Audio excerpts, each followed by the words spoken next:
Hi everybody, it's Program Ranger Shea with Capillary Council Boy Scouts of America here at beautiful Camp Tom Wooten in Bastrop, Texas. Today I'm going to be reading Why Mosquitoes Buzz in People's Ears. It is an African folktale, and then we are going to be doing a craft. I have on today a beautiful beaded necklace from Africa, and we are going to be making paper plate African necklaces. Here is an example of an African beaded necklace. Pretty cool, huh? So you will need a paper plate, scissors, and markers to either join with me in our craft. So you could press pause and go get that stuff, and then we're going to read the story and join in, or you can make your African necklace later. I'd love to see some of your necklaces in the comments later down below. So let's start our story. So again, Why Mosquitoes Buzz in People's Ears. This is by Verna Armida, and the pictures are by Leo and Diane Dilley. One morning, a mosquito saw an iguana drinking at a water hole. The mosquito said, "Iguana, you will never believe what I saw yesterday." "Try me," said the iguana. The mosquito said, "I saw a farmer digging yams that were almost as big as I am." "What's a mosquito compared to a yam?" snapped the iguana grumbly. "I would rather be deaf than listen to this nonsense." Then he stuck 2 sticks in his ears and went off. Meck, meck, meck, meck through the reeds. He looks pretty silly with sticks stuck in his ears. The iguana was still grumbling to himself when he happened to pass a python. The big snake raised his head and said, "Good morning, iguana." The iguana did not answer, but lumbered on, bobbing his head. Bada-bim, bada-bim. "Why?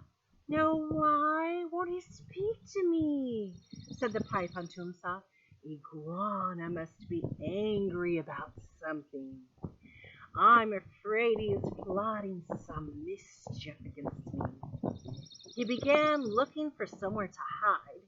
The first place he found was a rabbit hole, and in it he went, wazoo, wazoo, wazoo.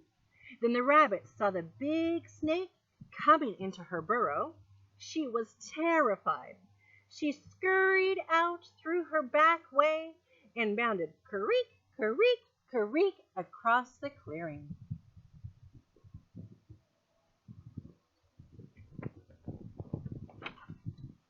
A crow saw the rabbit running for her life.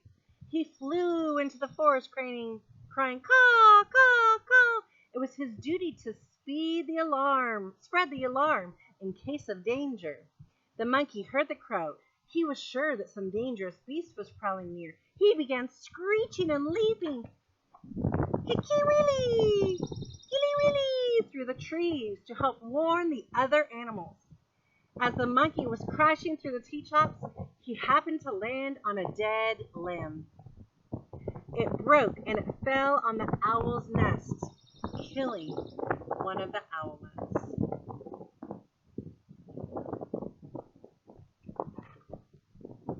Mother Owl was not at home, for though she was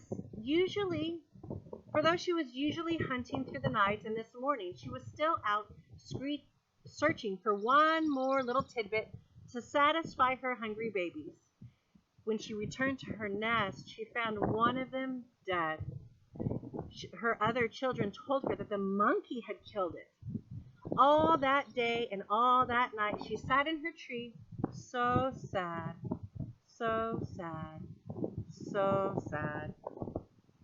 Now it was Mother Owl who woke the sun each day so that the dawn could come. But by this time, when she should have hooted for the sun, she did not. The night grew longer and longer, and the animals of the forest knew it was lasting much too long. They feared that the sun would never come back.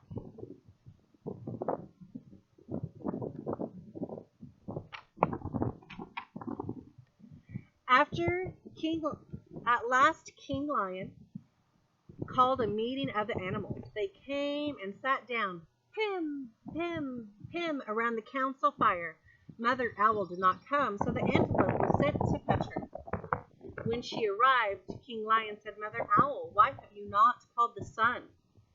The night has lasted long, and everyone is worried. The owl said, Monkey killed one of my owlets. Because of that, I cannot bear to wake the sun. The king said to the gathered animals, Did you hear? It was the monkey who killed the owlet. And the mother owl won't wake the sun so the day can come.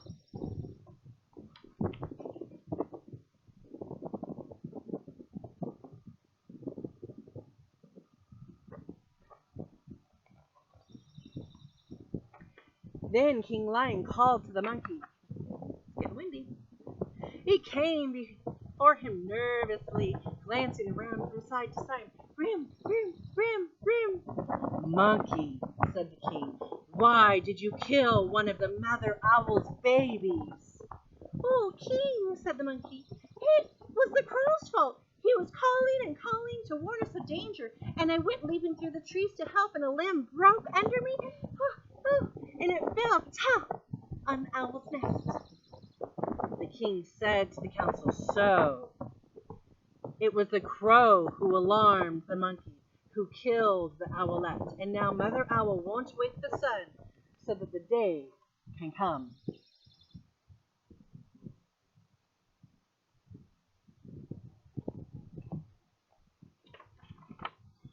Then the king called for the crow.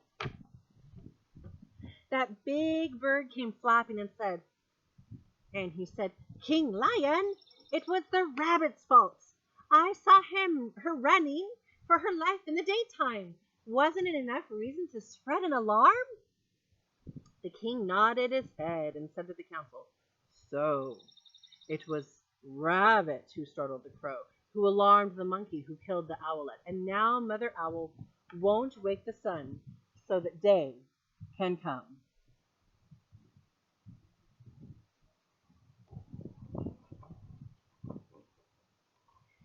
Then Lion called to the rabbit.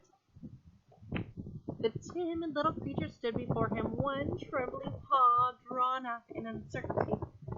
Rabbit, cried the king, why did you break the law of nature and go running in the daytime?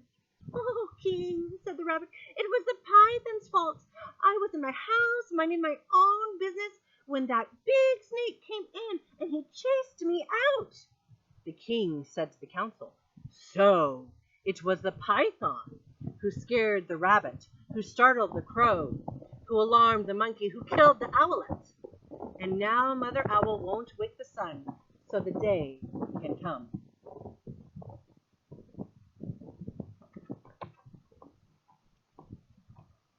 King Lion called the python, who came slithering wazoo,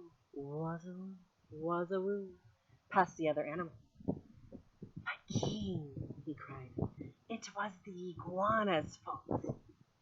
He wouldn't speak to me, and I thought he was plotting some mischief against me. When I crawled into the rabbit's hole, I was only trying to hide. The king said to the council, So it was the iguana who frightened the python, who scared the rabbit, who startled the crow, who alarmed the monkey, who killed the owlet. And now Mother Owl won't wake the sun so the day can come.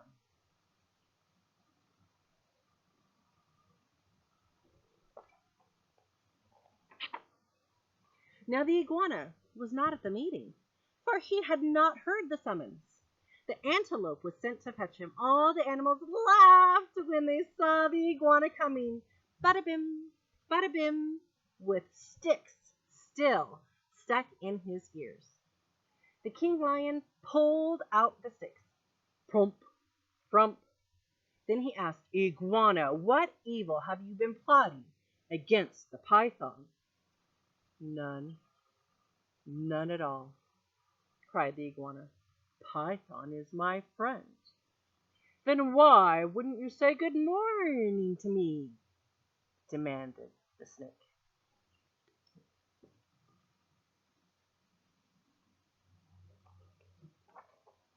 "I didn't hear you, or even see you," said the iguana. "Mosquito told me such a big lie. I couldn't bear to listen to it, so I put sticks in my ears." "Nag, nag, nag," cried the lion. "So that's why you stuck sticks in your ears." "Yes," said the iguana. "It was the mosquito's fault." The king lion said to the council, "So it was the mosquito who annoyed the iguana, who frightened the python, who scared the rabbit, who startled the crow, who alarmed the monkey, who killed the owlet. And now Mother Owl won't wake the sun so that day can come."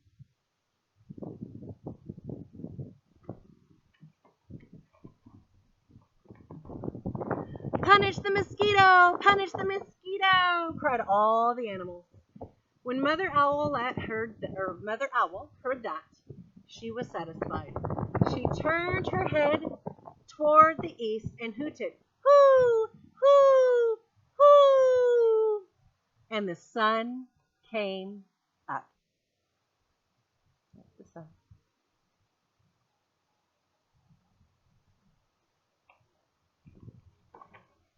Meanwhile, the mosquito had listened to it all from a nearby bush. She crept under a tiny curly leaf, and was never found and brought to the council. But because of this, the mosquito has a guilty conscience. And to this day, she goes about whining in people's ears. "Gee, is everyone still angry at me?" And when she does that, she gets an honest answer.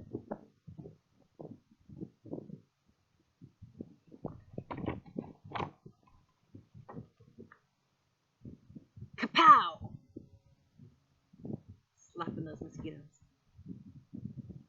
I decided to read this story today down by our lake, Lake Bastrop, because I find that a lot of mosquitoes are down by the lake where it's all watery. So I made sure I put on bug spray today so that I'm not going to get any whisperings from the mosquitoes. So we are going to make some African necklaces made out of paper plates. So here is my beaded African necklace, but we are going to make a paper plate necklace that looks like this. So kind of like this picture of an African necklace, do you see? All the different colors. They use a lot of really bright colors, so if you have bright markers, but really you can do anything you want. So I grabbed a paper plate and made my one already to add, and a lot of times what they'll do is they'll stack necklaces as well. Really beautiful necklaces. And so I already started one paper plate to kind of make it go a little bit faster. So here we go. Here is my paper plate. Oh, it is really bright up here in the sunshine. Here we go. So I already started half of my writing on this one. This one I did like some circles and lines and triangles. This one I did some circles and dots and zigzags and lines. Okay, so what you're wanting to do is take your paper plate and flip it over. So you're going to write and draw with your markers, and make sure you're using like washable markers and somewhere where you're not going to like mark on the table and make a mess, right? So maybe put some paper down or a mat down so that you don't mark up like your kitchen table at home. Okay, and so you're going to, on the sides, on the opposite side, this is not the side, this is the side you eat on, this is the opposite side that like goes on the table, right? So you're going to go on the opposite side and you're going to draw your pictures or your patterns, right? And a lot of times what they do is it's very symmetrical and like reflective symmetry, where if you were to, it is windy outside, we'll see if my paper plate's going to stay with me. And hopefully you guys can hear me over the wind, but you get to pretend like you're outside with me. How about that? I'm going to get some markers. I'm going to move the camera down so you can see me finish doing my drawing of my paper plate. So here I go. Just like how I already have these red lines, I'm going to put red lines all the way down.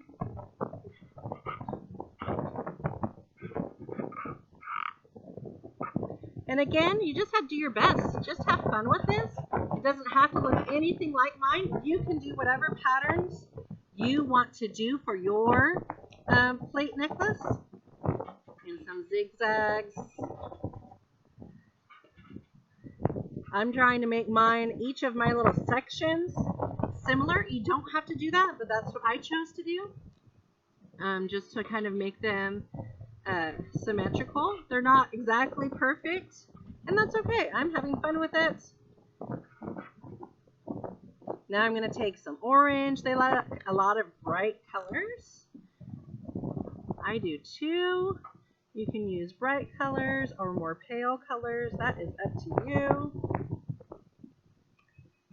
And my yellow to finish it off. Oh, a yellowy line there, yellow line here. Whoop, whoop, whoop. All right, my plate all the way around is all done, okay? So, you guys see? Oh, and it's not too sunny. Now, I'm going to take scissors, and I'm going to fold my plate in half, okay? It's folded in half, and I'm going to cut in on one of the sides. You see that? So I cut it in, okay? And then I'm going to cut a circle all the way around on the flat part. Now my opening for, excuse me, I should not have my scissors up by my neck, right? My opening for my neck needs to be a little bit bigger than yours, probably, because my neck is probably bigger because I'm older. So you just kind of figure out about how big your circle needs to be. If it's not big enough, then you can go back in and you can cut it bigger. So here I am going to cut my circle. Remember, scissors are a tool and not a toy, so make sure you are careful. There we go. So I'm going to take that, throw that in the garbage, and now I have a second paper plate necklace. Let's see if I cut it large enough for my neck, and I'm going to stack it on my other one. There we go. Oh, it's a little bit small, but that's okay. It's stacked beautifully, and here I have my stacked African necklaces to go along with our story we read today, an African folktale called Why Mosquitoes Buzz in People's Ears. I hope you guys enjoyed that story. I've liked that story for many, many years. I love the artwork in it, and it kind of gives me a reason why those mosquitoes, especially in the summertime and spring, are buzzing around my ears, and I kapow, get them and tell them to stop asking me if they're still being annoying, because you know what? Mosquitoes are still annoying. All right. Happy scouting, y'all. Stay safe. Thank you from Capillary Council. Again, I'm Program Ranger Shea. I hope you guys enjoyed this story. Have a good day.